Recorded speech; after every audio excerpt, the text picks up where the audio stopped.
ভাই কি নাম? দূর থেকে আসতেছেন বলেন তো? চাঁদপুর। কি অবস্থা?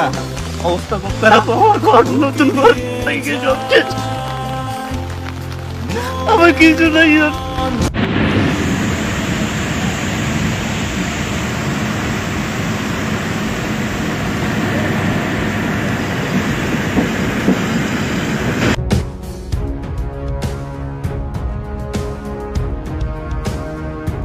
বাংলাদেশের দুঃখের আরেকটি নাম হচ্ছে ফারাক্কাবাদ। এই ফারাক্কাবাদের কারণে প্রতি বছর বাংলাদেশের হাজার হাজার কোটি টাকা লস হয়। শুষ্ক মৌসুম আসলে ভারত পানি ছাড়ে না, আর বর্ষাকাল আসলে এক গাদা পানি ছেড়ে দেয় ভারত। তবে এখন বাংলাদেশের মানুষ চিন্তা করছে দ্বিতীয় ফারাক্কাবাদ তৈরি করার। ভারতকে টেক্কা দিয়ে দ্বিতীয় ফারাক্কাবাদ নির্মাণ করা সত্যি কি সম্ভব? যদি বাংলাদেশ দ্বিতীয় ফারাক্কাবাদ তৈরি করতে চায় তাহলে কত কোটি টাকা লাগবে? তো আজকের এই ভিডিওতে আমরা জানতে চলেছি বাংলাদেশ যদি দ্বিতীয় ফারাক্কাবাদ নির্মাণ করে তাহলে কত কোটি টাকা লাগবে, আর দ্বিতীয় ফারাক্কাবাদ নির্মাণ করলে বাংলাদেশ কি কি সুবিধা পাবে, তাছাড়া এটি নির্মাণ করতে বাংলাদেশকে কি কি চ্যালেঞ্জ মোকাবেলা করতে হবে।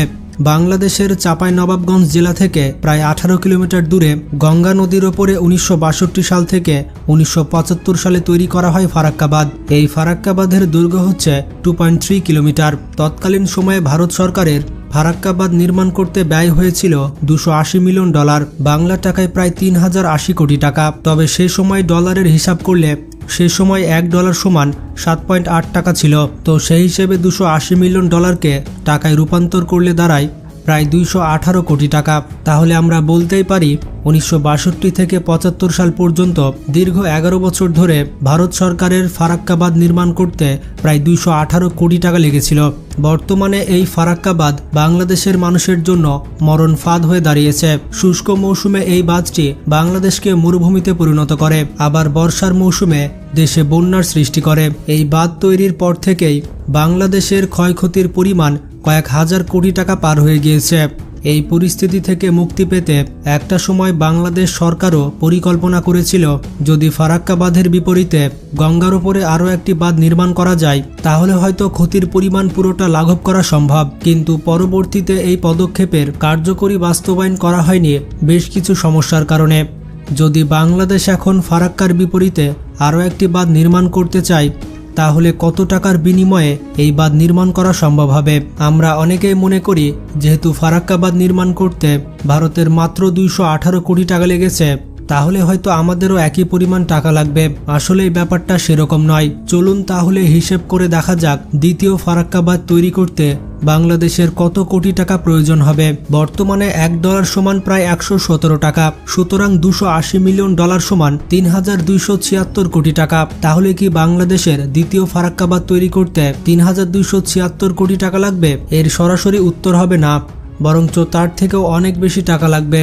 কারণ ভারত যখন ফারাক্কাবাদ নির্মাণ করেছিল তখন চালের দাম ছিল 1 থেকে 2 টাকা কেজি। বর্তমানে চালের দাম প্রতি কেজি 40 থেকে 70 টাকা, অর্থাৎ চালের দাম আগের থেকে 20 থেকে 30 গুণ বেশি। তখন হয়তো শ্রমিকের দৈনিক মজুরি ছিল 20 থেকে 30 টাকা, বর্তমানে শ্রমিকের মজুরি 500 থেকে 700 টাকা, যা আগের থেকে 20 থেকে 30 গুণ বেশি। তখন ইঞ্জিনিয়ার, টেকনিশিয়ান, আর্কিটেক্ট এবং অ্যাডমিনিস্ট্রেটরদের অনেক অল্প পরিমাণ টাকা দিতে হতো, বর্তমানে তাদেরকে হয়তো 100 গুণ বেশি টাকা দিতে হবে। বর্তমানে ইট, বালু, রড, সিমেন্ট এগুলোর দাম 60-এর দশকে যেমন ছিল তার থেকেও কয়েক গুণ বেশি।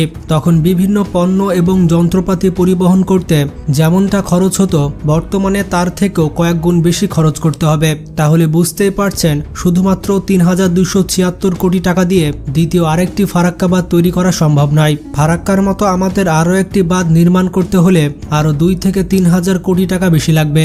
দ্বিতীয় ফারাক্কাবাদ তৈরি করতে হলে সব মিলিয়ে 10 থেকে 12,000 কোটি টাকা প্রয়োজন হবে। টোটালি বাংলাদেশকে $1 বিলিয়ন খরচ করতে হবে। যদি ফারাক্কার বিপরীতে আরও একটি বাঁধ তৈরি করতে 200 থেকে 300 কোটি টাকায় খরচ হতো তাহলে বাংলাদেশ সরকার একটি নয় প্রয়োজনে 2টি বাঁধ তৈরি করত। যেহেতু বাঁধ নির্মাণ খরচ অনেক বেশি, তাছাড়া আন্তর্জাতিক রাজনীতি বলে একটা কথা আছে, তাই বাংলাদেশের ইচ্ছে থাকলেও দ্বিতীয় ফারাক্কাবাদ তৈরি করা বাংলাদেশের জন্য একটু কঠিন হবে। তবে বাংলাদেশ যে একেবারেই তৈরি করতে পারবে না বিষয়টা এমন নয়। বাংলাদেশ যদি 30,000 কোটি টাকা খরচ করে পদ্মা সেতু তৈরি করতে পারে তাহলে 10,000 কোটি টাকা খরচ করে ভারতকে কেন থাপ্পড় দিতে পারবে না? বাংলাদেশের সকল মানুষ ইচ্ছা করলেই দ্বিতীয় আরেকটি বাঁধ নির্মাণ করা সম্ভব। ভারত যদি আন্তর্জাতিক আইন না মানে তাহলে বাংলাদেশ কেন মানবে? যে যেমন ব্যবহার করবে তার সাথে ঠিক তেমনই ব্যবহার করতে হবে।